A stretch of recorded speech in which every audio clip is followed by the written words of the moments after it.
Hi guys, it's Dean and welcome to Dean's Den. Today my special guest is Andrew St-Pierre. Yeah, we've known each other for what now? 4 years? Yeah, 4 or 5. Yeah. 4 or 5, yeah. So anyways, Andrew, you've had a very unique journey because you started off uh, detailing just at your parents' place, and then you went into you rented a spot, and then eventually you got your own shop.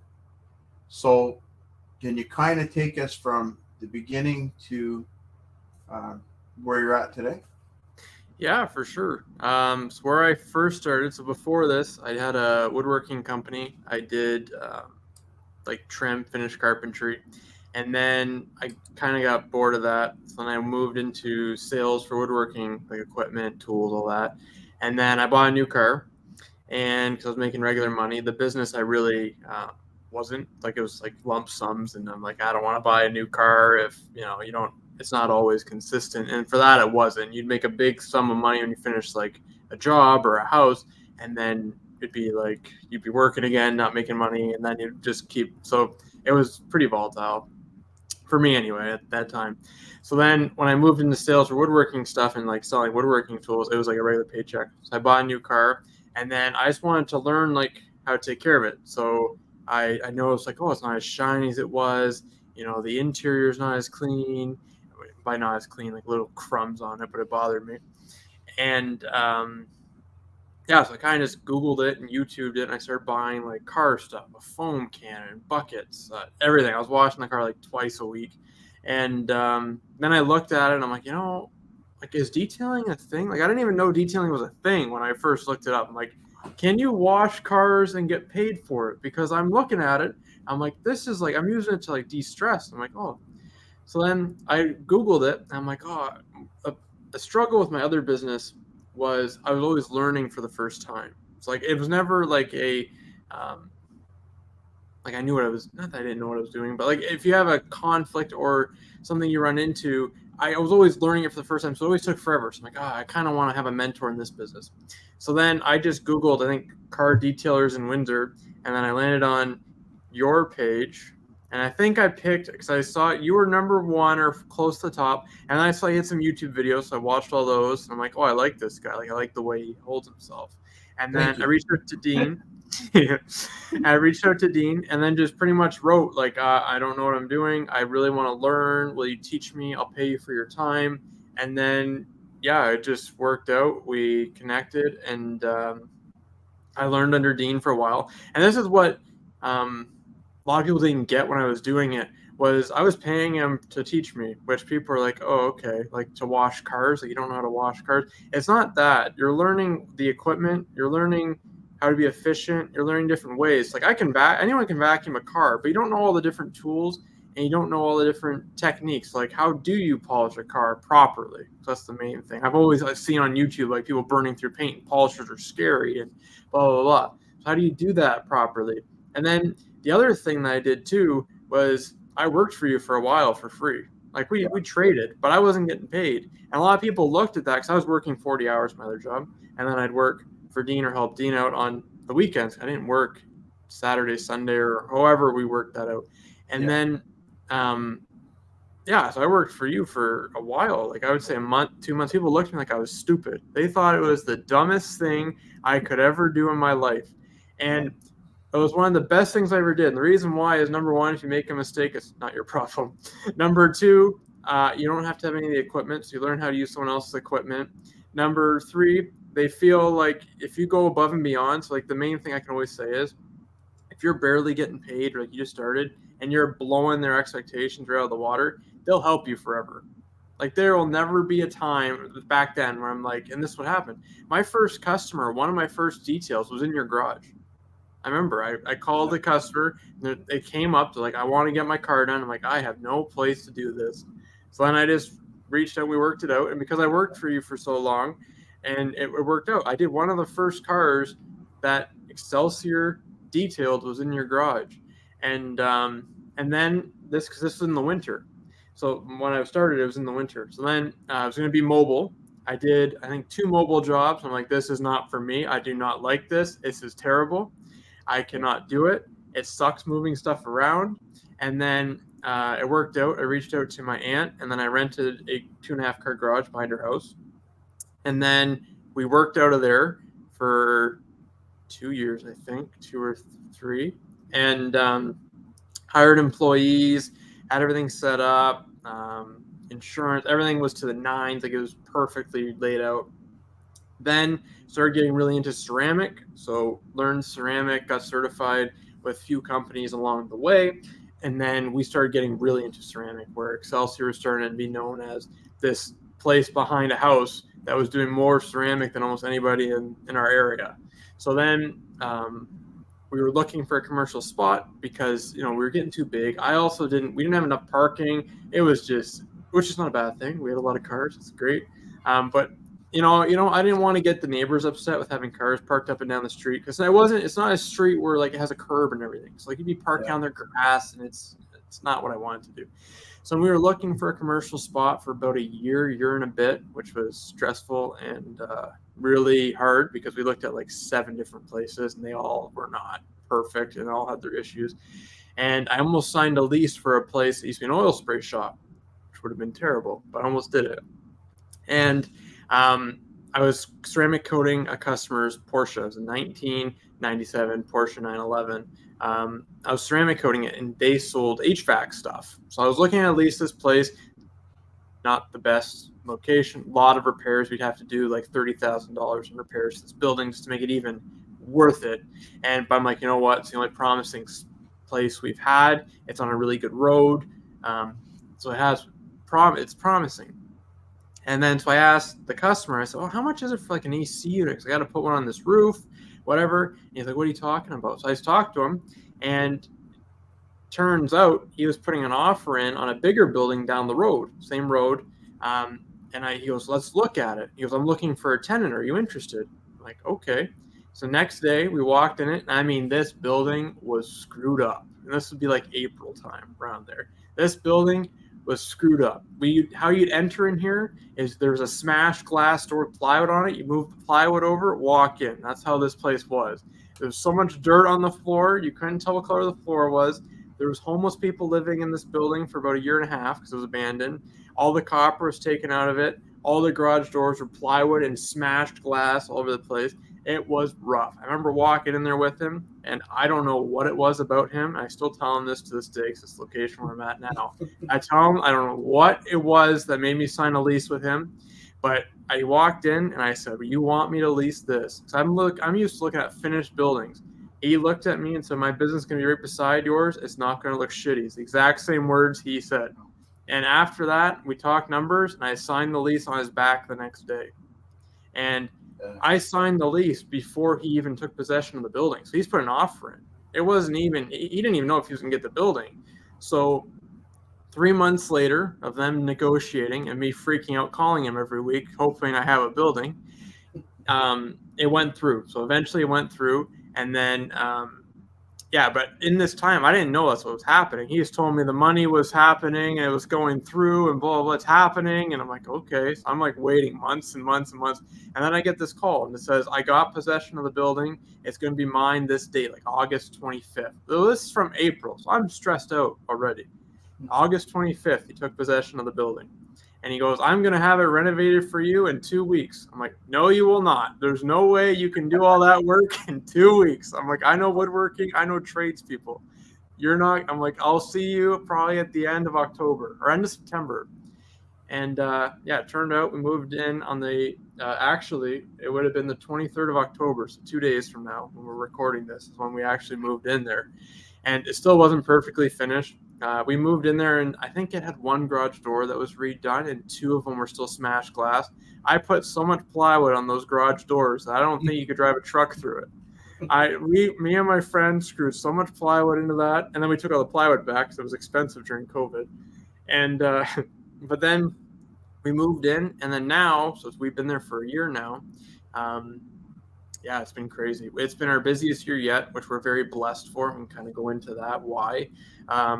We're steady. It's been really good. Yeah, your building is phenomenal. Like I actually got to go there a few times, and it's really, really good. Um, I was just curious, okay? Of all the things I taught you about starting your own business and going into business, was there ever an aha moment where you said to yourself, "Oh, I remember him telling me that," like something that really helped you, just so we could share that with other people, so that they look for that too when they start their own business. Yeah, two things that still resonate with me is charge what you deserve right off the beginning. Because that was a big one. There's a lot of people everywhere. It's not even locally, but they'll start off at like $80 a detail um, when they're first getting started, and it's hard to get from 80 to 250. Like that. That's a big jump for Yeah, people. But even like right in the beginning, I think I started at 200. So I mean, like, well, when you're starting that realm, it's still a jump for people to get to where we're at now. But I can say, like, look at the building we're at versus like doing it behind a house. Like there's a difference. Like people can see you're expanding the business. The second thing was never bullshit somebody. Is tell them the truth, and even if you lose money doing it, do it right. yeah. Like don't Well, ever.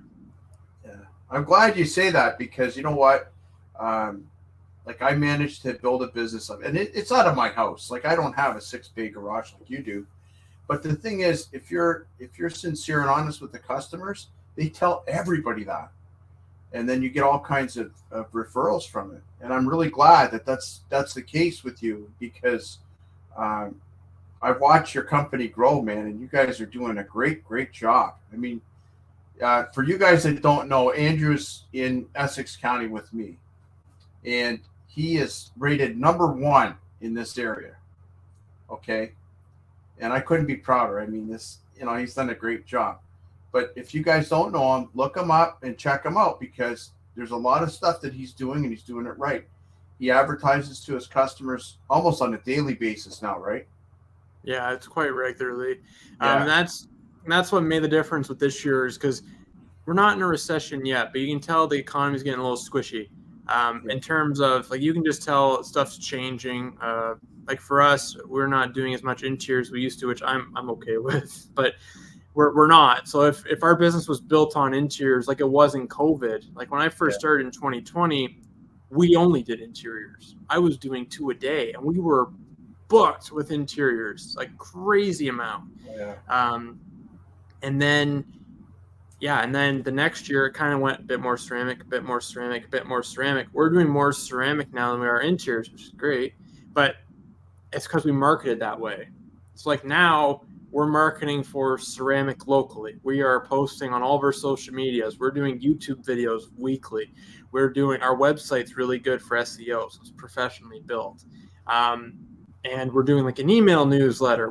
We're hitting people everywhere you possibly can. And the reason why is it makes a difference. The other thing we do too is, and this is kind of what we started doing as our business because we can now, is we started doing cabin filters, windshield wiper blades, little add-ons that people need to get changed that aren't too hard to do. So it will raise your ticket price. And I'm not saying don't ever change something that doesn't need to be changed. Like what I do is, okay, a cabin filter. If they're easy to get to and it's behind the glove box, all I do is just check it, and we use Durable, so we can pull up the Carfax and see if, like, let's say the dealership changed it last month. I can look at Carfax because we're a shop that has it. I can say, oh, it was changed last month. I'm not looking at it because I know it's good.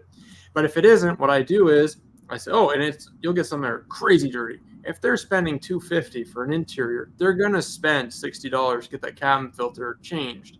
And all I do is just say, we just inspected your cabin filter. Here's a picture. Send them a picture of this dirty cabin filter, which is true. It is, has leaves in it, whatever. Do you want this changed? And they're gonna say yes. If they don't, they don't. Put it back. Most of the time, they're gonna say yes. And then we have a auto supply store that when we order it online, they'll come deliver it to the shop. So we're not moving. We're literally just installing it, pull the old filter out, check it, make sure it doesn't make any rustling noise when you turn the AC on or heat on, and then you're ready to go. Your location is amazing because you've got 20,000 people a day that go in front of your doorstep. We're very blessed that the location we got is on a busy road. But I will say, if we moved somewhere where it wasn't as busy, I still think we'd be doing as well. Yeah. Even like our website, we get a lot of people just because the website's like, I would say we get 95% of our customers just due to our marketing. They have no idea where we're at. They say, oh, Walker Road, right by the Express. Oh, I know where that is. Everyone knows where it is. But they're like, oh, I've driven by that 20 times. I didn't even see it. And like, it's not like our signs. We have a flag. We have signs. We're visible. But still, I don't know. For us, well, you still get some road traffic, right? Some, yeah. But I mean, it's still percentage to what we're getting. But I mean, like for ceramic, they'll Google ceramic coating Windsor, and they might pop in after they Google it. But no matter where you were, they're just gonna show up. Like they're looking for the service, and then they find us. It's usually not the other way around, where they find the building and then they come in. The only time that happens is if they're looking for something immediately, which we don't really do, or something really cheap, which we don't really do. Not our customer. What was the coolest product that you've used since you got into detailing? Like, what is the one product that totally blew your mind? Products, so there's a few. It'd be either like Quick Beads by DIY Detail or Ceramic Gloss by DIY Detail. It's like quick detail spray or like some type of product, make the paint bead. Or Stoner's Trim Shine. It's like it's the most basic product, and I joke with this my employees all the time. It is perfect. It's something that's quick and dirty. We used to, especially if like wheel wells are really bad, we'll spray the wheel wells with it to make them nice and dark, especially if they're worn. But it doesn't last long. Like it might last a week or 2 weeks, but it just makes the car look good. And you can make it's like putting lipstick on a pig sometimes with that stuff. It makes it. Yeah. It's not like, I'm not saying spray it all over the interior or anything like that. I'm saying like just the outside trim. Just spray, like if people are selling a car, I'll just grab that can and spray the trim on the bottom, around the wheels, whatever, and then clean off the overspray off like the windows and the paint if there's any. And it makes the car look like a lot more. It just adds so much value to it. It's one of my favorites. Is just watching the difference that stuff does. What was the toughest thing you found? Like, after you started detailing, there must have been like something about the business that it took you a little getting used to. What was the biggest struggle for you? Oh, there's a lot. A big one for me that I'm getting better at now is understanding that you can't make everybody happy. That was one, especially when I was out of a house where, like before, when someone would not find, I mean, I'm type A. Like there is no one that's going to be more organized than type A about our work and about our organization than me. And I can humbly admit that now. And my employees laugh at me now. But it's true. So when a customer used to not like my work, I said, oh my God, what's wrong with me? Now, after doing so many cars, it's what's wrong with them. And we make mistakes. There's a difference. But like when you'll have a customer that might pick everything apart, or stuff that, like, let's say bugs are on the front of the car and they're etched in, they'll yell at you for that. And I'm like, no. Like a lot of that's an education thing where they don't know. So it's more of that. And it's just realizing that you're not going to make everybody happy. You can try, and you can make 99. Like, I mean, by me saying that, I would say we have 99.99% are amazing customers. Amazing. And where you get really good at that is once you get to a level where you can start vetting people, that's a big thing, is vetting customers on the phone. Is you can feel it. Once you have a few and you're like, they are not a fit for me, not in like a mean way, but you can just tell, like they want something done soon, they want it done immediately, or they'll tell you how to do the job or whatever. You get those little, once that hair goes up on the back of your neck, you just feel that you're just like, sorry, but like I'm either booking too far, we're not a good fit, or what I do is I refer them to other places. So like if I'll say, sorry, like I'm really busy, but try this place out and give them their phone number. Then you're still putting them in the right direction, because I've sent customers to you. This is a good example where I'm like, they're not a good fit for me. They'll go to you and they're happy. They'll come to me after and say, thanks for sending me that guy. It was perfect. I'm like, great. That's the thing. Like I deal with a lot of tedious stuff, and for you to tie up your shop for 2 days on a vehicle, it just doesn't make any sense. Yeah. Because you guys are flowing all the time. You got stuff going in and out. And like I'm a little shop, and I'm not, my light bill I don't have to pay it every month, like like you guys. Yeah. Like I'm okay, especially now. That I've gone back into workforce, but yeah, it's a different scenario over here. So I don't have the same struggles that you have, and for me to mess around with somebody's Corvette or Mustang or whatever. Oh, I need this tweaked. I need that tweaked. Can you hand polish this? Can you do that? I got all the time in the world for stuff like that because I don't have to be open like every single day for car washes and details and everything. Like Yeah. you guys don't turn anybody away usually for interiors and stuff like that. You just take it, take it, take it. But you need the spot to spin those cars and get them in and out. Well, and we do say no to stuff as well. I mean, it has to, because that's the other thing. It has to fit in what we do, and that's what I Yeah. tell people is, it like if we don't do much restoration details anymore, No. I don't have to. I don't have to. It's not worth it for us. It's not worth it for the time. Not saying that's wrong. I don't feel like we're like, if we get slow, we'll take them. Like Yeah. if we're like winter and it's like we need the money, we'll take them. I mean, Yeah. it's hard for me to justify me paying two people to do a whole car for a day and like a day, not like. So when I look at it, I'm like, okay, I'm paying X amount of dollars. We're pretty much breaking even. But at that point, it's to get people so they're employed. I have no problem breaking even to keep people employed. It's not a problem for me to justify that. But yeah, it's very rare you'll see a restoration with us. It's more so we're doing more so like maintenance type details or like, stuff like that we can bang out. And the customers they understand what we're doing. They understand what their car is going to look like, and we get a good result in the end. There's some cars that they've just been neglected for so long that no matter how often you try and steam something, you're not going to get it perfect. And for us, it bothers the hell out of us. Especially, I didn't notice how type A I was until I had employees. And then you're teaching them. So like they don't, and this is another thing. When I got employees, I don't hire people that are detailers. Never have. And this is from Ivan. Ivan said never do it because then you're trying to train out bad habits and it's a nightmare. And now I understand what he means because I'll talk to other detailers even locally. And they'll watch us work. Like, how did you learn how to do it like that? It's so fast, it's so quick, it's so good, blah, blah, blah. And that's all they know. It's like I have to tell them, stop being so particular. Like there's times where they'll spend 3 hours vacuuming every single grain of sand that's in a carpet.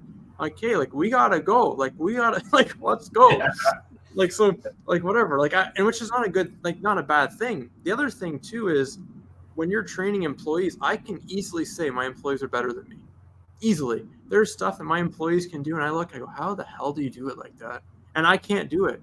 But I'm good at what I do. I'm good at selling stuff. I'm good at talking to people, being the face. I'm good at doing all that. I'm the visionary. I'm the one that says, oh, we got to go here. How do we get there? I'm the one that's good at that. They're really good at, and they're very self-sufficient, but they're really like vacuuming. I hate vacuuming. I cannot vacuum. I don't have the patience for sitting there getting every single dog hair out of a carpet. I do not have the patience for it. My employee, he'll sit there and just get every single one out, not complain once. He'll sit there for an hour and a half, and he'll do it, and it'll look perfect. I got compliments. Like my first year was just me. It was a long year, just me talking to yourself for a year. But you hire somebody, and I would have customers like, I don't know what you did, but the inside of my car, all the carpets look so much better. I don't know what you changed. I'm like, yeah, I hired an employee that does it because they all were good at it. It's just something I was not. That's the one thing I wasn't good at. Yeah. In my shop, like my guys that work on my team, they do mostly the interiors and the car prep, like the wash and to remove the bugs and stuff like that. Because I'm getting a little old, so I kind of put myself where I'm going to make the shop the most money and benefit the shop the most. So I do a lot of the wet sanding, paint correction, ceramic coating, stuff like that. And my staff does do ceramic coatings with me, but their main focus is the interior because that's hard on me, to kneel down and get in there with the vacuum, get underneath the seats, twist and bend and all that stuff. They do it, and they do a phenomenal job. And the one thing that I noticed is the same at your shop that's at mine. Our employees are super happy. I walk in your shop and everybody's smiling. And you know what, Andrew? It's a very family and oriented environment. Like it seems like you guys get along great, and that's the same thing we've got going on. I'm really glad to see that when I go over there. Yeah, like when I hire people, Nick and Taylor both, and Colin and all of them that we've Yeah. had, because we don't have much turnover. But every employee that's worked with us, I ask them two questions: Are you nice, and do you have a sense of humor? And that's all that matters. Because I said, as long as you can listen, and I can teach you everything you need to know, and then some. But Yeah. if you're a nice person and you're funny, even if you have a bad day, I still expect to laugh. Oh yeah. Well, It every just needs time to I be, come and visit you, they're always smiling. Every yeah. time. Well, and that's the thing too, is it's been like that since the beginning. It's how I heard a podcast once where it says the employees don't work for the boss works for the employees. So how can I make your life easier? What can I do for you?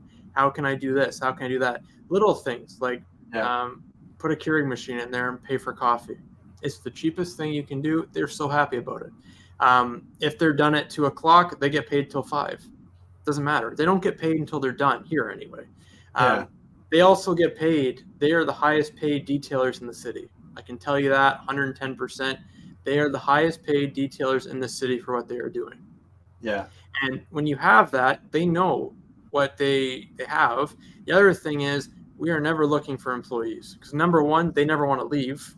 Number Yeah. two, I have people knocking at the door when they hear how much they get paid. And they're like, they didn't even know what they were doing. They got taught on the job and get paid higher than anybody else in the city with experience. Yeah.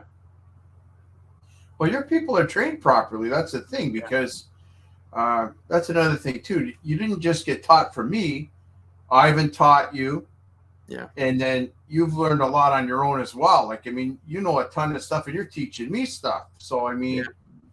they're getting the very best teacher they could possibly get, because that's why. And that's the thing too. If they're producing a lot of money for the shop because they know what they're doing, they have a lot of value. And people, like other employees, don't understand that. Like, you could say you worked at Ray's detail shop for 15 years. It doesn't mean anything, because if that shop doesn't do it right and they come to you, well, and that's just an example. Yeah.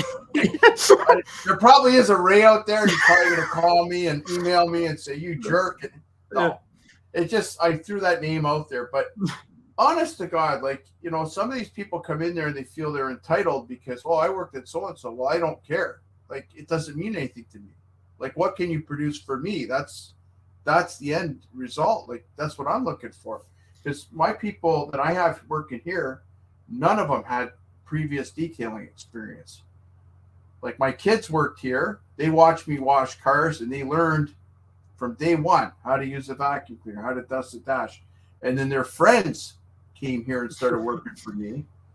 And the only person that came here that wasn't a friend of my kids was somebody that started at Gus Revenberg with me, had zero experience, and I taught them at Gus Revenberg, and then they ended up being an employee at my shop. But yeah, the less they know, the better when it comes to training somebody, if you want somebody to do it properly. Well, and like I say this all the time because I'll have customers ask me, so they say like, "Oh, like," because I come every year, like, "You have the same employees here all the time," or like they'll see them and like they go, "There's no turnover." I go, "No, because this is not brain surgery. This is not a stressful environment. I'm not gonna. Nothing matters. The worst thing they're gonna do is damage a car, which has never happened. But even if they did, I tell them, "If worst comes to worst, we fix it. We're insured. It's not. It's not." It's not going to happen. I mean, don't be reckless, but I mean, it's never a stressful situation. Or if I am stressed out about like, oh, we have too many cars booked, whatever, they just look and laugh. Well, let's do it. Let's go. Let's go. We have time. Like they're excited, right? So that's part of the fun. It's fun watching them also grow. Like Nick's been with me for 2 years now, so it's fun watching him grow from the beginning. Where like he never held a power tool before. Now I could just, okay, this car is getting a 5-year, and he'll look at it in your able and says like 5-year rims, glass. Okay, just washes it, they prep it, they do it. I don't even have to look at it. I look at it at the end. I got to watch Nick work in my shop because, like, people ask me about this, and they didn't believe everything that I say about how well we work together. But your guys actually came in my shop and bailed me out because I had this big fleet of Um, vehicles. And there's no way, man. There's no way I could get them done. And I had to get them done quick because they had paint overspray all over them. So Andrew brought his whole crew down to my place, and I got to watch these guys work, and I was shocked because they were really good. And then he turned around and he refused to let me pay for them coming. So what we did was I took them all out for dinner. So we went and had a really nice dinner, and I'm not going to plug anybody because they're not sponsoring me. So, but yeah, we had a really good dinner, and you know what? It was so great to celebrate with Andrew because you know what? We've had a fantastic working relationship and friendship for the last 4 years, and it's been great. And you know, like I said, his crew is just amazing. When at the time it was Colin and Nick that were working with you, and man, I didn't even have to look at these cars. Like they were perfect. Same thing my guys did. Like, you know, and we were all trained by Ivan. So that made a big difference too, eh? Yeah, and that's it was that day when I realized how particular I was, because when you're in different environments, you really see, and like just watching them, they just look and I'm like, hey, polish this, do that. Okay, they walk about it, and then and you would go get another car, and then I'm telling your employees to do different things, and you just watch. You watch like how some of them are just comfortable with doing things, and then some you might have to say, okay, do like break it down to more steps. So I looked at them after, I'm like, holy crap, you guys are independent. I just looked. I don't notice. Well, it was cool how much we learned from each other just having that one job to do together. I mean, and like we were under tight. We were under a tight schedule. We had to. It was a stressful day. Yeah, it was stressful. But you know what? Like my team and your team, they totally kicked ass. Like, you know, you guys did a great job. It helped with the training. So that was after the training we did. Yeah. And well, it helped with that because they're all trained the same way. Yeah. No, it was cool because it didn't matter who we handed the polisher to. We knew the job was going to get done. It was great. It's such a relief. You know. Yeah, it was a fun. That was a cool experience. Yeah, and you know what? That's why, like, you and I both tell people, you know, reach out and start working together with other people because it's great. Because whether you realize it or not, you have so much you can share and learn from each other. It's great. I mean, it's only going to grow your businesses together, you know, and you help each other out. Like, it's awesome because if I need stuff, I can reach out to you, or if you need stuff, you can always reach out to me. We're not doing it alone. Competition doesn't really exist. Like there was a local detailer that's mobile, and he was looking for a shop, and he called me. He's like, I've looked up to you. Never met the guy. I've looked up to you. You do a great work, blah, blah, blah. Do you have any advice for me? I'm like, yeah. So I said, whatever. I said, reach out, tell your customers, look, see if any of them have properties, right? Just stuff like that, and start there. So he wrote in a Facebook group that I'm in, like a local Facebook group, and just said, this is what I'm looking for. So I pretty much cheered him on. I said, congratulations, we experienced this too. The people that commented, they said, Andrew, I don't know who the hell you are. Still watch the videos. I don't know you personally, but just you saying that good job, you can make it, like you're congratulating someone who's on the up and he's trying his best and whatever, that's cool. And that's why I tell people all the time is it's not competition. I don't mind sending work to you. I don't mind sending work to some, because you're going to be busy. I'd rather send it to somebody who's nice to me or who's nice in general. And I know it's going to do the job right. The money doesn't matter. I can't work on it. If there's stuff that we can't work on, I'd rather say, you know what? Go here. You'll be very happy. They're going to take care of you, and they will. The one thing that not a lot of people out there realize is both Andrew and I both won the Consumer Choice Award. Now, if you don't know what that is, okay, there's a company that goes and they go and look at all your reviews. They look at your website. They look at your Facebook page. They go and they look at everything to do about your company. And the more really good reviews you get, the higher up you rank. And the top people in Canada, the very top, get recognized. And the first time this happened, when it first became a thing that they were giving out this award, I won it in 2020. And then the person I taught won it after that. And Andrew, tell them about that, about you getting. Yeah, getting? So that was last year. Right when we moved, I think it was like a week after we moved, I got a call saying, "Hi, I'm so and so from Consumers Choice Award," and that time we were changing the address for the business, so it was kind of like it might be in LaSalle, might be in Windsor. Google doesn't know. We had to deal with Google to get it listed. They deleted all of our reviews. It was hell, but anyway, it got worked out. So in the same week where I'm cursing at Google and sending them emails and nonsense, yelling at them because they're ruining my business, I get a call from Consumer's Choice Word saying, you guys are doing great. Your website's great, whatever. I'm just thinking, well, how the hell did they have any idea knowing what we're doing? So everything got deleted. I'm like, okay. They're like, what's your address? We can send you this plaque. We can't find your address, and you listed on our list, but you don't have an address. I'm like, okay. So yeah, they called and we won Consumer's Choice Award for last year. Yeah, that is not an easy thing to accomplish, and the fact that I think you and I are the only two that have ever won it in this area. Yeah, I'm pretty sure, and possibly, yeah. When I won, there was myself and somebody in Sault Ste. Marie that won for all of Ontario, and Ontario doesn't get it that often. Mm-hmm.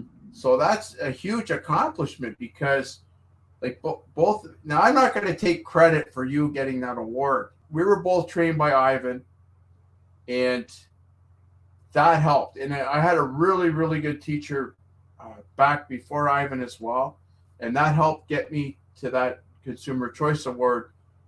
And if all of that led up to it, and with Andrew got that award because he took everything that I gave him and everything else that he added to that on his own, and he went way beyond what I ever expected.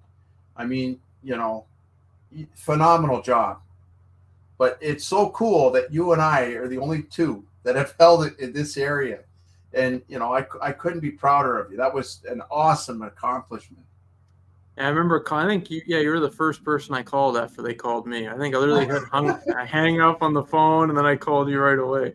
Yeah, I was floored, man. That's awesome. The thing is, it validates both of us because if we're the two detailers that both have that award and we're sending customers back and forth to each other, the customers aren't nervous at all. They know that they're getting very well taken care of.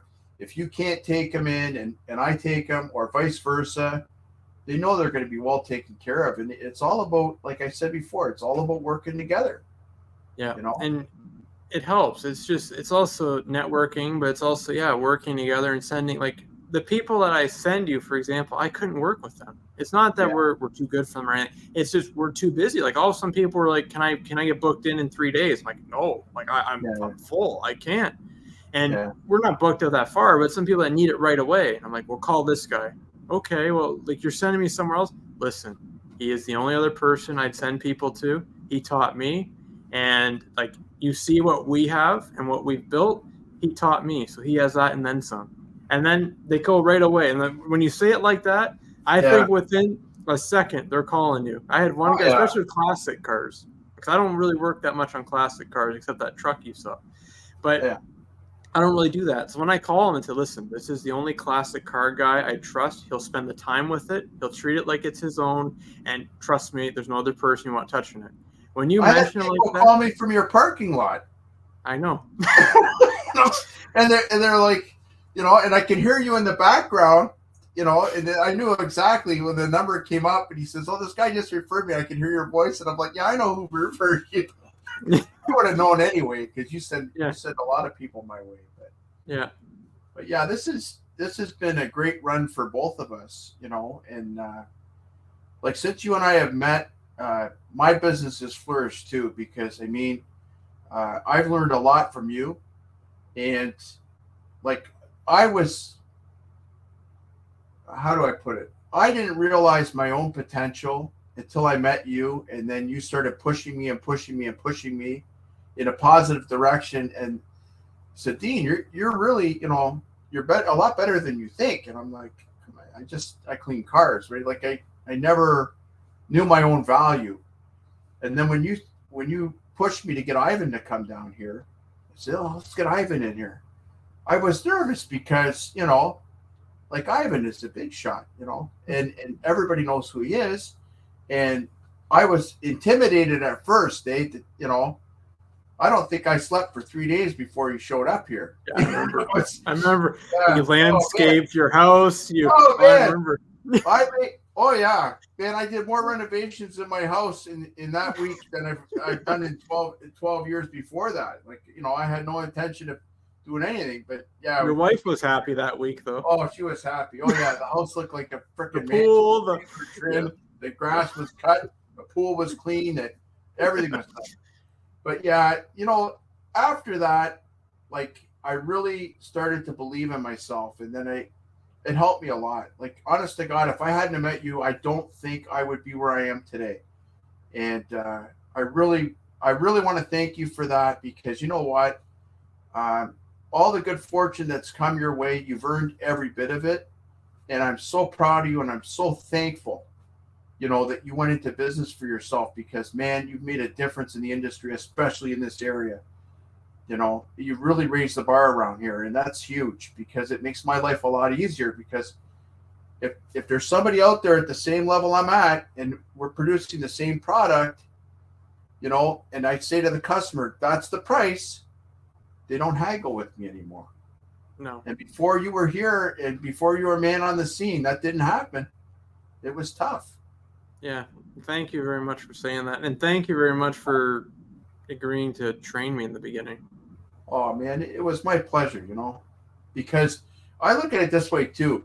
If there's 5 detailers, like, let's say in our area, out of the 30, if there's 5 of us that all get along, and we're all the top tier, and we're all trained, and we're all have value, I don't care what the rest are doing. I don't care about the other 25 people. If they want to come and join us and help us, and they want to be up there too, then come on up. Come on. We always extend our hand out to everybody. Yeah. But some people want to be that $99 detailer. I can't help them. I mean, if their mindset is that they want to be the cheapest guy and knock everybody off their perch, that it's not going to happen, because the value of what we do as compared to the $99 detailer, it's 2 different things.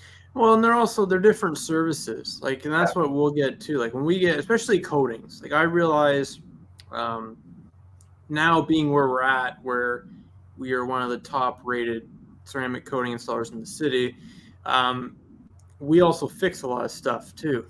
So when we'll quote something, we say, this is the price. And they're like, well, so-and-so said it'd be half the price of that. Okay. I go, then we're not doing the same thing. I go, here's my quote. I'm going to itemize it. I'm going to email it to you so it's in writing. You can see it. And then they'll come, or the dealership said they'd install it for whatever. You said $1,200. They said $800. Okay. I go, make sure they're putting on a ceramic coating on the vehicle. Oh, yeah, that's what they said. 8 months later, I have a car now. Yeah, I don't think they put anything on my car because nothing's happening. I'm like, right. I go, so like that, now we're back here again. So, well, that's the thing. Half the time, the dealership's not the one putting the coating on. Yeah. They're farming it out to somebody else, and they're not there when it gets put on. So, I mean, the poor customer could be getting, like a quick beads or whatever. They don't know. They don't know what they're getting on the car. They don't know if it's a 5-year, a 7-year, or if it's just a coating that's going to be gone in there in 4 months' time. They have no idea what's going on in the customer's car. Like with our 2 shops, when we tell the customer you're getting a 5-year, they know that it's a 5-year. And if something acts up with that vehicle in the 5 years, we're there for them and we take care of it. And like, I don't care if I have to put a coating on every single year. Well, yeah, and what I tell people is this. I said it's always better, no offense to dealerships. I don't have anything against dealerships at all. And there's some that are really good and there's some that aren't. Even in our area, there's some where I'm like, okay, it came from this dealership. It's done right. Like, I know they do decent work. But what I tell people is, because they'll ask me, and then you start going under, what about undercoating and this, which we don't do. I say, okay, you're always better off to go to a place who gets fed by doing that service. My lights are on because we're good at ceramic coating. My lights aren't on because we're good at maintenance and selling cars. Same with undercoating. That guy, all he does is spray oil. That's all he does. He feeds his family so he has to be good at that. You can't be bad at it. You have to be good at it. That's the thing. I wouldn't want oil spray where I'm doing ceramic coating. I wouldn't want a guy next to me doing brakes either. No. Like you know what I'm saying? Like our shops are clean. Yeah. You know, like mine's at home and yours is a 6-bay shop. But the thing is, they're clean. I mean, we could do ceramic coating all day long, and it's not going to get wrecked because, you know, we clean up. Like our shop is spotless, and we clean it continuously. It's also, it's also climate controlled. And it's also a closed environment. I know everything that's happening in there at any given time. It's not like when you're in a dealership where one guy's grinding metal and the next bay over, and then you're ceramic coating, and they're washing, then they're blowing out a car that's full of dust, and you don't know what's going on inside the. Oh yeah, when I worked, and I'm not gonna say where, but when I worked at another place, and I've worked at a lot of different dealerships, not just one. But yeah, when you're right next to the guy doing brakes, and you're trying to do somebody's interior, and you know, and he's blowing the car off, and it's going all inside the interior you just did, and the manager doesn't understand why I'm getting frustrated. Well, you know, if he was here today, he might understand it. You know, because you and I are getting paid really good money to clean these vehicles, and once I do that work, I don't want to do it twice. Yeah. I don't want to go in there and have to blow it out again and vacuum it out again. I don't want to get paid once for doing something twice. Yeah. It's frustrating. What is the coolest car that you've got to work on in your shop so far? I'm not a crazy car person. It's like I'm not like gonna pick one where it's like the most horsepower or it's whatever. Oh, I don't care about that either. I just care about the looks. That's what the coolest one was. I think it was a 1995 Fairway, and it was a restored London Taxi. And it was all that one was cool, and we ceramic coated it. And he freshly restored it. And it came from Toronto. Some company had it and put like zebra wrap or something on it and just ruined the car. So when he got it, he took all that stupid zebra wrap off and then restored it so it looked like a taxi. It was like freshly painted bodywork. That was a cool one to work on. That was one where it was restored right, and it was just a cool piece to be able to say that, you know, it was a cool picture. You guys have it up on your website? Yeah, it might not be on the site. It's on Facebook for sure. But yeah, it's like an actual taxi, like an old like London taxi. It's cool to work on neat stuff, you know. Yeah. Like at the moment, I'm working on this 32 Chevy. I think I told you about this already that I'm working on it, and it's cool, but it's hard to work on. I mean, the fender is like 1.5 feet wide, and you got to lean over it to get into the engine compartment to clean it. And well, the other thing. Yeah, like we don't do much classic cars. And for us, the reason why is they're brittle and they can be very hard to work on. You can get some that are restored really well, like that truck I showed you. Oh, that was nice. Immaculate. Yeah, the thing was perfectly restored. I mean, like that thing was better than most new cars off a car lot. But then you get some where like one door doesn't open, or you got to lift it a certain way, or the transmission keeps sliding into different gears, or just nonsense. And you're just looking at like, is this thing in park or is it in new? Like you have no idea what you're dealing with. And it's just one of those things where, and that's if it's automatic. If it's manual, it's a whole other thing. Yeah. But it's just, like that stuff is hard for us. And it's just not, I'm also not passionate about the classic cars versus you are. So like for you, you get fulfillment from it. I'm sweating bullets because I'm like, this car has problems. You know, we got to worry about this. Don't power wash this. Don't do that. We're worried about it. Versus like a new car, we work on $100,000 cars every day and don't even skip a beat. I mean, like, and my employees even say, because nothing changes from, if you're working on an exotic car, they'll treat a Honda Civic the exact same way as they'll treat a Lamborghini or a Ferrari or a whatever, and or a Bentley or whatever. And the reason why is they're all the same. Like you're not going to, and not saying that we don't treat cars good, but I mean, they're getting all the same level of service. And what else I tell them is because they always freak out their first expensive car. Like I think Colin's first ceramic was an Audi R8. He was super scared about it. I don't remember Nick's. Nick's might have been like a Challenger or something, but higher end car. Taylor's was a Corvette, like little things like that, and they're all worried. I'm like, what's funny about this is the customers with these cars are less picky than the ones with the Toyota.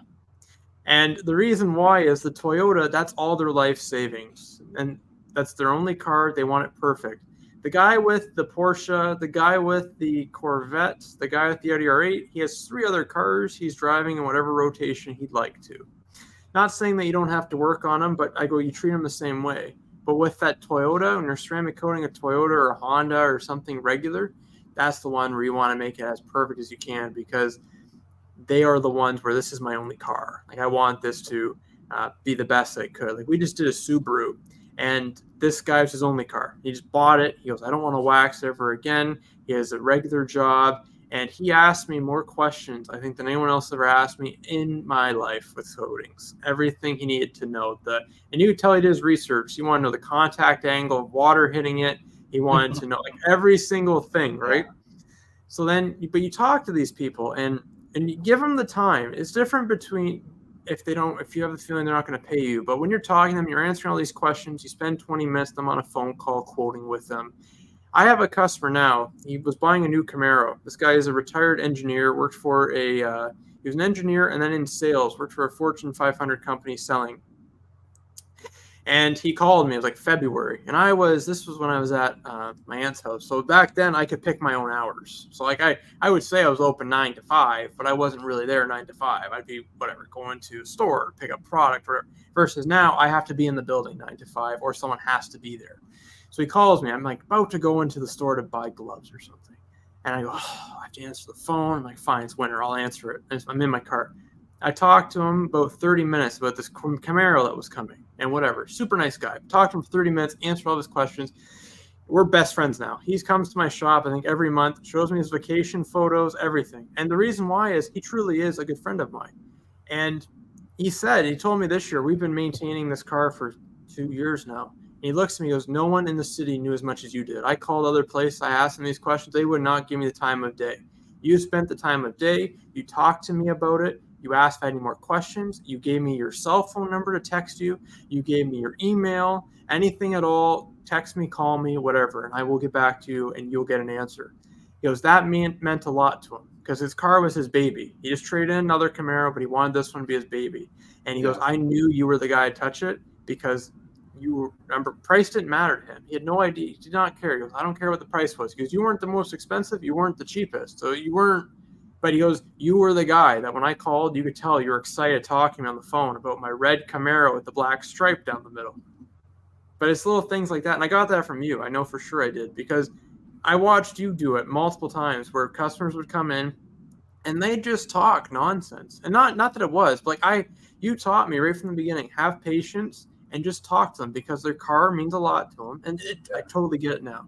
And spend the time with them because it's a friend thing. A lot of my customers, they're friends. They'll come by, give me coffee. Like this customer bought my employees my lunch. Yeah. He goes, here you go, have a pizza party on me. Oh man, that's great. Yeah, and it's stuff like that where that's what I learned from working for free was watching you deal with customers and treat them like your friend and talk to the guy that you see every week. And you make him a coffee out of your machine and you give him that and he sits there and watches and it's just the money isn't a thing. It's literally just how's it going? Whatever. Yeah, I'll help you out. I'll do this. It's more of a friendship than it is a working like customer business type deal. Yeah, like we build relationships up. It's not just about detailing cars. I mean, we're building working relationships with these people. And at the end of the day, they're our biggest fan. Like they go out there and they tell everybody to come to our shop. Yeah. And you couldn't pay somebody to do that sincerely. Yeah. Like, you can get people to advertise for you, but it's not as sincere as somebody that's actually been to our place and said, oh, this guy's really cool. Like he answers all my questions. He does, I could ask him to, detail little things and he does it. Like the smallest thing makes these people happy. It doesn't take a lot. Yeah, and something we started this year that really took off, and we had these customers like this gentleman I was just talking about, and they were referring us like crazy. I mean, to everybody. We were getting work, and I'm talking thousands of dollars in cars. And it started to get ridiculous where I'm like, hey, like this, what do I get this guy? Because it's getting to the point where it's like this one guy referred $10,000 in work. That's a Yeah. lot of money. So I was talking to Nick because I always bounce. It's never me running the business. It's all of us running the ship, and we're going to see where it goes. And it's better to get a collective decision because I'm like, I have this idea. Like we're talking about a problem right now, and I'm like, I want to do this. And Nick and Taylor are like, no, it's a stupid idea. Like they have no problem like telling me, I'm like, let's re-guide this to make it like where it should be. You have the idea, I see where I want it to go. They're like, but like it won't get there like this. And then you listen, like, oh, okay, you're right. Like let's guide this and smooth. So I thought, I go, oh, we gotta figure this out because we're getting a lot of referrals. Like I can give them free glass coatings, but they don't want that. They're gonna pay for it. Like these people don't care. And Nick looked at me and he goes, why don't we have a referral program? Like I've been places where they have a referral program. I'm like, that's a good idea.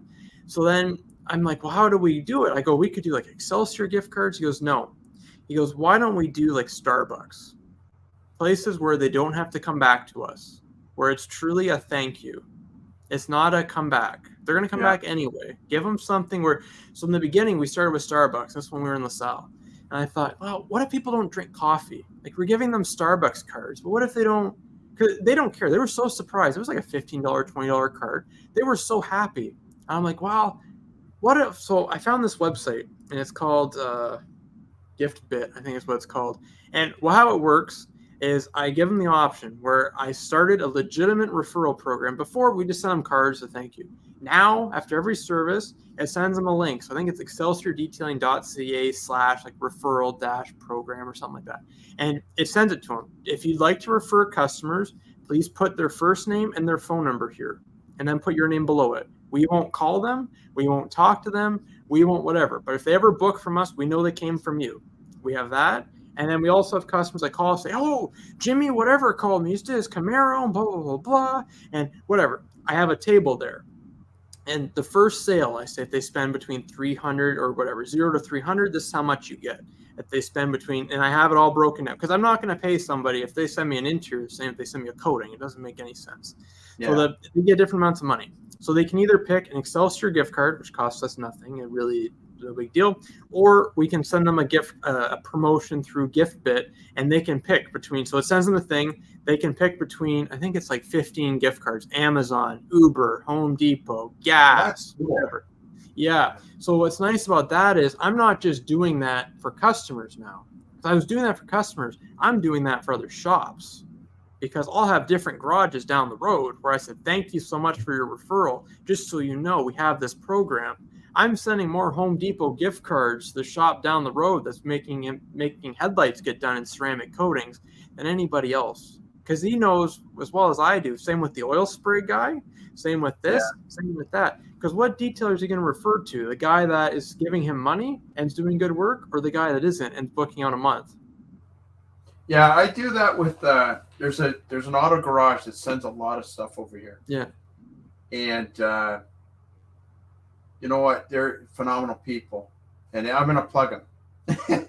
It's Fletcher's Auto Service. They're fantastic people. I've known them for years, and they started sending me customers of theirs, to clean their car, and I hadn't talked to them in a while. It's been a while because they went on their own, and I went on my own. I was working at Revenbridge. We lost touch, right? And Brenda called me up one day and said, "Are you still doing cars?" And I said, "Well, yeah, I am." She said, "Can you take care of this customer for me? Because, he has high expectations." So I said, "Okay, yeah, no problem." I deal with a lot of people like that. Yeah, so do we. Yeah. Well, I mean, it's the business we're in, right? Yeah. And I said, "Yeah, no problem." Man, I made sure that thing was neat as a pin. And then, they kept sending me cars. So I did similar to that. I went, and I knew they both liked Tim Hortons. So I went, got him a nice big Timmy's card, and there you go. "Oh, you didn't have to do that." I said, "No, I didn't have to do that, but you didn't have to help keep the lights on at my place either. And I appreciate it." And I did that with one of my customers too that was sending me a lot of ceramics. What I did for him was, uh, I won't get into who it was, but he ended up getting hurt in an accident and wanted his car cleaned up, right? And I said, no problem. And I looked at all the cars that he'd sent me. Okay. He sent me over 15 grand worth of cars. So, you know what? I told him, I said, it's on the house. He was in no, like at the time when he got hurt, okay, he wasn't working or anything else. And I thought, what is the biggest thing I could do for him to help him in his situation? He's got no money coming in. He's depressed because he's hurt. He's in pain. I thought, you know what? This will put a smile on his face. And it was the smartest thing I ever did because, you know, him and I are good friends, but man, he thanks me continuously and he's so happy, genuinely happy with what I did, you know. And it worked out good for both of us because, you know, I had the car here. I did a whole ton of work on it. Put some video together with the car and stuff. And those are the types of things that at the time you're thinking, should I do this? And, you know, and you're thinking, you know what? Yeah, I should because it's the right thing to do. And then it goes from there. Yeah, and those are my favorite things to do. Like I used to think like that, oh, it's going to be this amount of money or whatever. Now it's like, just do it. It's going to, not even because you expect to get something back. It's just nice to make a difference. When you can make a difference, make somebody happy. And it's just the little thing. We clean cars. Like again, at the end of the day, we clean cars. We're not saving people's lives. We're not, but no, it's the little things. People get so happy. And another thing we started doing too, which made a big difference for us, is at around Christmas time, I thank all of our commercial business partners. Could be a garage, could be CarQuest down the road. I give them a box of, this is such a Canadian thing to do. So if you're in America, I don't know what you guys do, but Canadians love donuts and coffee. That's like our, yeah. Anybody in the trades. Yeah, anybody in the trades, you get them coffee and donuts, it's better than paying them $100. Like they are happy. So I started giving out boxes of like 12 donuts or however many, depends on the place, and a thing like a take 12 of coffee. It's like a big jug of coffee that you can get at Tim Hortons. And I bring it there with a note that says, thank you so much for supporting us throughout the year. I tape business cards, like a stack of business cards on top. Thank you very much. After that, I had a garage call me. And the owner, I barely knew him, but his employees knew me because they came to us and they'd send us work and whatever. And he goes, you understand that I've been in business for 20 years and you are one of the smallest accounts that we service and that we send people to. I said, yeah. He goes, no one else has ever given us a gift to say thank you. After that, you bet your ass I get every single car that comes out of there, because it's not even a like that. It's just we're thankful. I don't mind spending, like when I budget for the year and I'm like, okay, $500 a year I'm giving away, minimum. Just other businesses. I've never felt doing that I lost money doing that. Every time I've ever given money to a business or whatever, you're always going to make at least 10 times that amount. And it's always been that way. Yeah. Well, one year, I can't remember. I think it was 2020 when things were just going bananas for both of us. We were super busy. One of my customers, her dog had an accident and needed an operation, right? And I said, you know, like my wife told me, because the customer's a friend of hers, said this happened, right? I said, you know what? I said, I know what I'm going to do. She said, what are you going to do? I said, I'm going to run a car, like I'll run the detailing shop for the weekend and I'll donate all the money from that weekend. And I'll let the customers know. I remember that, yeah. Yeah. And she was floored. Like she didn't want to take the money. And I said, no. I said, it's not my money. This came from the customers that came here specifically to donate to you, to help you.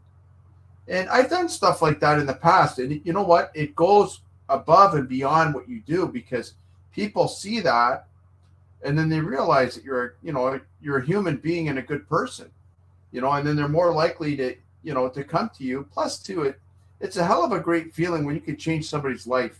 It's one thing to clean their car, but when you could take grief out of their life, like this poor girl, she was just distraught because all of a sudden her dog hurt itself and had to get, she needed money for the operation. She needed money for rehab.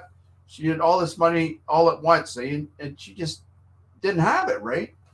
So the fact that I was able to raise enough to totally cover all the rehab, I felt fantastic being able to help somebody, and she was so appreciative. She wrote a nice letter to me, and like that's cool. I mean, it's cool that we can detail cars, but when you actually have an opportunity to change somebody's life, what we do, I mean, we're just people washing cars, We but just wash cars. yeah, but the thing is though, if you change somebody's life, man, that's cool. Yeah, If you really impact somebody, it's a cool feeling.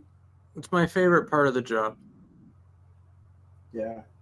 I've had, like, even with some of the detail jobs we've done, I mean, I've had a few customers bring me a vehicle that means a lot to them because the person that owned it passed and the car was left to them, and they had all these wonderful memories with the car. And to relight that memory for them, like you clean the car and it looks exactly like it used to when this person was driving around in it. It brings all those memories back. I had one lady, she said, "Can I hug you?" And I said, "Yeah." She gave me a big hug. She was so happy that I did that for her.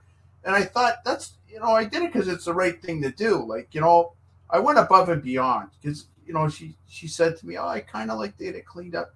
But she's an older lady, right? And she's on a pension and stuff.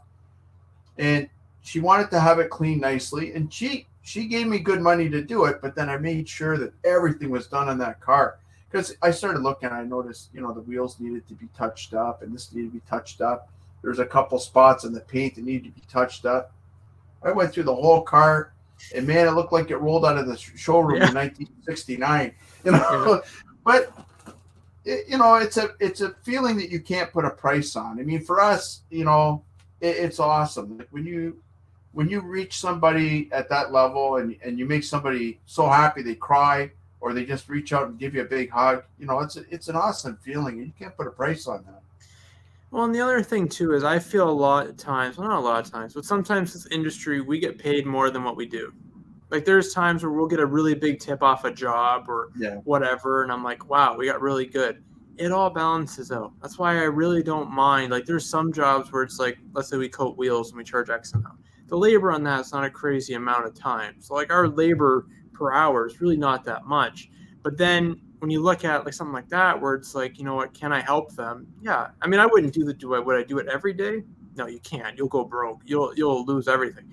But if you can, I always have something set aside, and you can kind of decide what you want to do. It could literally be, I'll tell you a funny story because I'm guessing we're getting near the end. This is a true story. This lady calls me, a referral from a garage.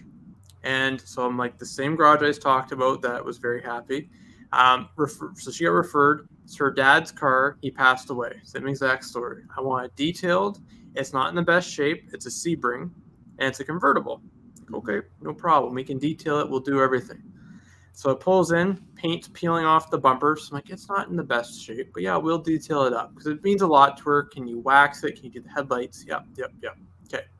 Nick's working on it, and it's a convertible. So I'm like, oh, we got to lower the convertible top because like I want to clean the back part. And so I start messing with it. Nick's like, oh, just do it. I don't really want to do it. And I always tell him if there's something sketchy you don't feel comfortable with, have me do it. Because if I break something, I can gladly say it was me. My employees would never do it. It was honestly me. So anyway, so we get this convertible top. And he's like, we're done the car. It wasn't that bad. It didn't take long. I'm like, oh, this was easy. Like, we did pretty good on this. I start opening the convertible top. It's like not opening, whatever. So I keep pressing. I'm like, the car's old. So I keep pressing the button. And it starts going up. And then it gets stuck halfway up. So it's stuck halfway up. Convertible top malfunction. I'm like, that's weird. Try to lower it. Convertible top malfunction. I'm like, what the hell? So I call her and I go, yeah, it's me, whatever. Said who I was. Yeah, okay. Go, your convertible. Don't touch it. It's broken. Yeah, well, we're past that. It's halfway up in the air. And I go, I did it. So what do we do? She goes, I have no idea. It's been broken for a while and they couldn't get the part for it. I'm like, okay. So I said, no big deal. I'll figure it out. It's like 2:00. She's picking up at 4. So I'm like, okay, we don't got much time here to make this happen. So I called the garage that sent her. When we get along very well, I said, okay, this is what happened. Convertible top broken. She didn't tell me. I opened it. Whatever. I'm stressed. 'Cause I'm like, anytime you potentially break a car, it's not a good thing. Not that it was our fault, but Yeah. it's not an easy thing to deal with. So they said, okay, try this over the phone. I'm like, I'm sorry. Like, I'm trying. I just don't, like, it's not working. They're like, oh, they're very busy. They work on 40 cars a day, this garage. Like, they're not a small place. I said, is it possible for you to send a tech out here? And I said, I'll pay you. I don't care. Whatever. Yeah. This is the same garage I sent donuts to earlier. Yeah. So they have a good rapport with me. They said, yep, we'll have a tech there in 30 minutes. I'm like, okay. Comes out with the snap-on thing to plug into the port to see if they can close it with the computer. Doesn't work. He goes, okay. He goes, and this is their lead mechanic. So when you pull a lead mechanic out of this place, I'm like, I'm going to be paying. Yeah. Like, I'm expecting to lose money on this job. Yeah. So then I said, okay, no big deal. I said, what tow truck company do you recommend? And the car's going there because I'm not touching it. I'm not driving it. They're like, a tow truck? You're going to pay money? I'm like, I'm not driving a convertible with the top half open. Like, I'm not a good idea. Not for me liability. They said, no, you're not paying a tow truck. We're having our guy come down here. He'll drive it. I'm like, okay. And it's her garage too. It's like she knows the owner very well. I'm like, okay, if you guys are okay with doing it, great. Call her up. Okay, it's going to the garage. They're working on it first thing tomorrow. So I'm so sorry, whatever. She's like, no problem. Like, I handled everything. Don't even worry about it. It's being dealt with. And it's by your mechanic. So no problem. Okay. Next morning they call. The garage calls. Says, Andrew, we got it down. We used our different computer, and for whatever reason it worked. We lowered it. Oh, excellent. So I'm like, I'm going to bring it back. I'm going to pick it up. I said, how much do I owe you? Because I'm like, you brought a tech here? I go, I have no problem paying you. No, the owner said it's free. I'm like, no. He said, I'll pay you. I said, I'll gladly. You sent a tech here. You were busy. Like, they're very busy. No. You've been always nice to our employees. You've always, no, it's on us. I'm like, okay. So I said, do you like coffee and donuts? So I'm like, I'm getting you coffee. And she goes, you don't have to. I'm like, yeah, you don't have a choice. I'm getting you coffee and donuts. Okay, yeah, bring them. Okay, great. Drop them off. And I pick up the car works. They disabled the switch, so it'll never go up again. And so whatever she brings somewhere else will not work. And then I went back to Tim Hortons. I picked up the customer $20 Tim's card. I wrote her a note. And so she picked it up, and she's in tears. She's like, the car looks phenomenal. I said, I'm so sorry about everything. Like, I know it's extra time. And she goes, you know what's funny about this? She goes, my dad used to always yell at me because I've been trying to get this top fixed. Apparently it was her mom's car. My dad would yell at me that we're not getting the convertible fixed. How dare you? You're making your mom upset and her grave, all this stuff. And she goes, the first place I bring it to, magically the convertible top doesn't work and it has to be repaired and blah, blah, blah, blah. So then I give her the gift card. She went in tears. She's like, you didn't have to do that. I said, listen, I go, and she said she had a terrible year. Her dad died. Her mom died. Something else happened. It was terrible. I said, you know, a good deed makes a difference, and hopefully it's contagious and keeps going. After that, she was so happy, and that garage heard about it, and they send I started doing commercial accounts for them. Because they know I didn't have to do any of that because it's your fault. You didn't tell me, take your car. It's your problem. Pull it outside. I'm not dealing with it. No, she goes, you didn't have to do anything. Number one, I got a stellar review from her because I handled everything. But the other thing is that person, she goes, I didn't have to worry about anything. It was literally picked up. She goes, how much was the garage? She wouldn't pay the garage, but I go, it's handled. We took care of it. Don't worry about it. It's ours. And which we didn't pay for anyway. But that's because of our relationship, not hers. But that whole situation was something where, and I remember Nick looked at me and I said, if you ever run this place, I expect you to handle stuff exactly like that, where the bill does not matter. I don't care what it is. It's that car gets out of here and that person's happy because that is our fault. As much as it's her fault for not telling us, we did it. Yeah. So it has to be done and they have to be happy. Oh, it was one of the most, I don't want to say like heart-wrenching days, but one of the most stressful, one of the most happiest days I've ever had. And it was a good one. I got one cool story. I think I shared it with you before, but I had a customer call me on the phone and he asked me a whole ton of questions. I was on the phone with this guy for 45 minutes. Yeah. And what he wanted was he wanted to buy, he says, you sell gift cards, right? I said, yeah. And he's asking me all these questions about interiors and stuff. And I said, yeah. He goes, well, how many can I buy at once?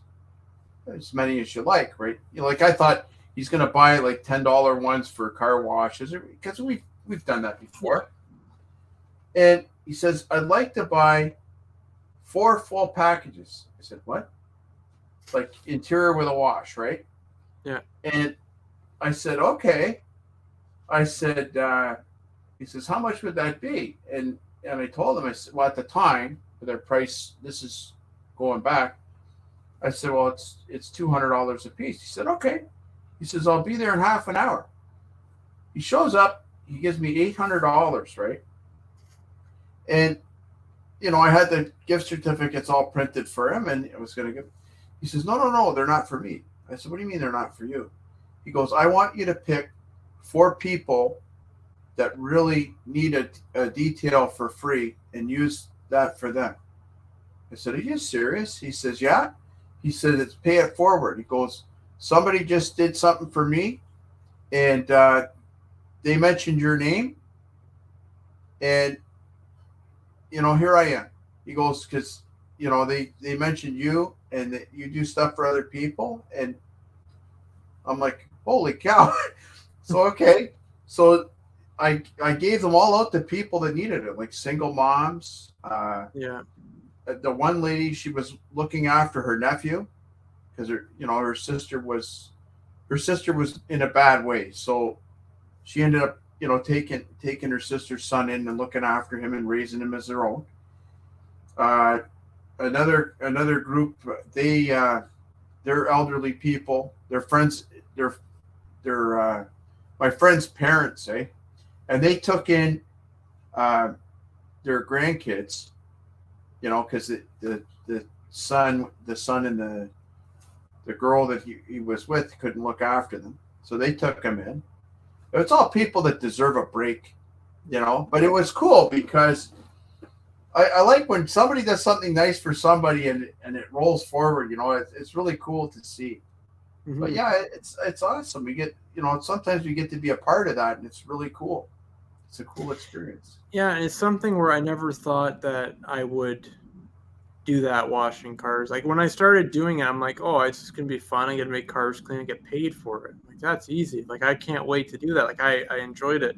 And then when I started doing it, I'm like, wow, like I can actually donate to stuff. So like we sponsor like a little league team in LaSalle.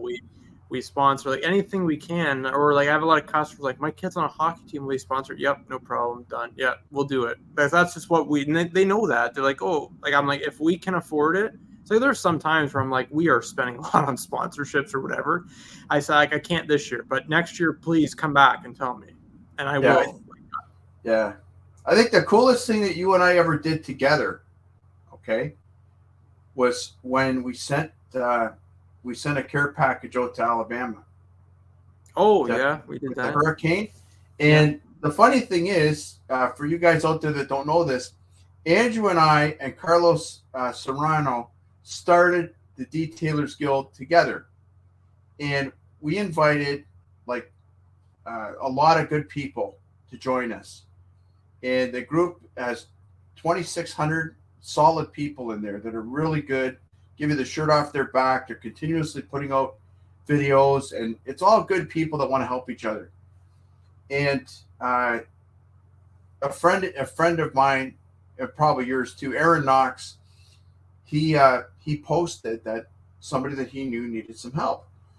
And Andrew and I right away, said, hey, let's do something. So we went and purchased a package and sent it out to Alabama.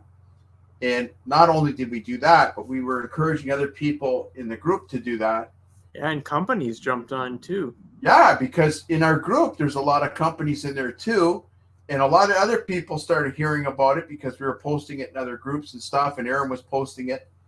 He ended up getting so much stuff come to him.